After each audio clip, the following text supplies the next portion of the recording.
Cantique spirituel de l'âme à son bien-aimé Jésus-Christ de Saint Jean de la Croix, suite. 11e cantique. Original en espagnol. Descubre tu presencia, imáteme tu vista y hermosura, mira que la dolencia de amor no bien se cura, sino con la presencia y la figura. Traduction.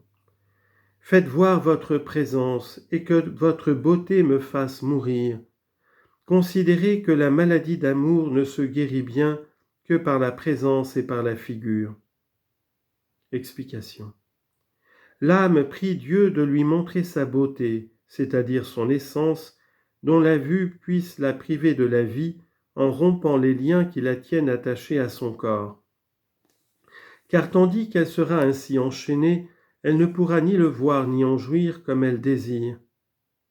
Pour obtenir cette grâce, elle lui expose les langueurs et les inquiétudes de son cœur, qu'elle souffre constamment pour l'amour de lui, et auxquelles la seule vision bienheureuse de son essence peut remédier. Faites voir votre présence. Explication. Dieu peut être présent à l'âme en 3 manières différentes. La première présence est essentielle.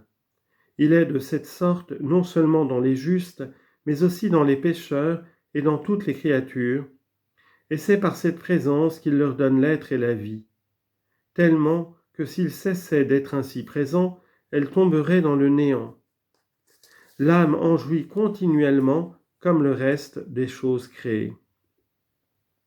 La seconde présence est spirituelle. Elle dépend de la grâce sanctifiante, puisque c'est par elle que Dieu demeure avec plaisir dans l'âme. Mais elle n'est pas commune à tous les hommes. Ceux qui sont souillés de péchés mortels en sont privés. La troisième est l'ouvrage de l'amour spirituel. Dieu la donne à plusieurs âmes pour les remplir de ses consolations les plus sensibles. Mais de quelque manière qu'il soit présent, il ne se fait pas voir tel qu'il est. Ce privilège n'est pas de cette vie. C'est pourquoi on peut expliquer ce vers de chacune de ses présences. Faites voir votre présence. Explication.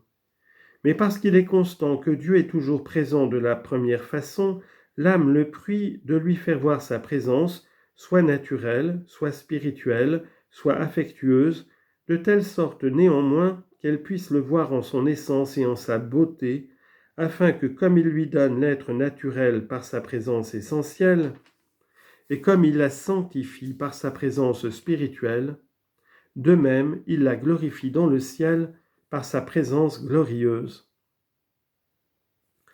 Cependant l'âme, tout ardente d'amour, demande sa présence amoureuse dont elle a joui autrefois et qui était si excellente et si relevée au-dessus de la nature, que l'âme y entrevoyait un bien immense d'où sortaient de faibles rayons de la beauté divine, lesquels rejaillissaient sur elle. L'effet que cette présence faisait en elle consistait à lui inspirer de si violents désirs de ce bien caché qu'elle en tombait en défaillance. Ce qui s'accorde avec ces sentiments du prophète, citation, « Mon âme désire si ardemment les tabernacles éternels du Seigneur qu'elle s'en dessèche et qu'elle en pâme. » Psaume 83, verset 1. Aussi ce bien souverain l'attire plus puissamment que le centre de chaque chose ne l'attire à soi par ses vertus secrètes et invincibles. Elle dit donc « Faites voir votre présence ». Explication. Il arriva la même chose à Moïse. Ne pouvant soutenir l'éclat des rayons de Dieu, il le pria de le favoriser de sa vue.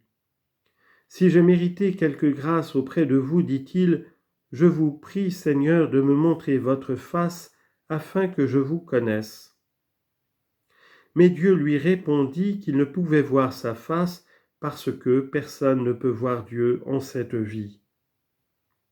Exode chapitre 33, versets 13 et 20. Comme s'il lui avait dit « La beauté de ma face est si grande, le plaisir de me voir est si sensible que votre âme, pendant qu'elle est en ce monde, est incapable de les supporter. » L'épouse, persuadée de cette vérité, souhaite mourir de la sorte. C'est pourquoi elle ajoute « Que votre vue et votre beauté me fassent mourir ». Explication. La vue de Dieu pourrait ôter la vie à l'homme en lui découvrant un bien qui est si grand que le corps ne serait pas assez fort pour retenir l'âme en sa prison. 1000 morts les plus cruelles lui paraîtraient douces, puisque c'est le chemin qui la conduirait à la jouissance de son Dieu. C'est dans l'ardent désir qu'elle a de le posséder qu'elle a dit « Que votre vue et votre beauté me fassent mourir ». Explication. Elle ne parlerait pas de la sorte si elle ne savait bien que la mort est une condition nécessaire pour arriver à la vision de Dieu.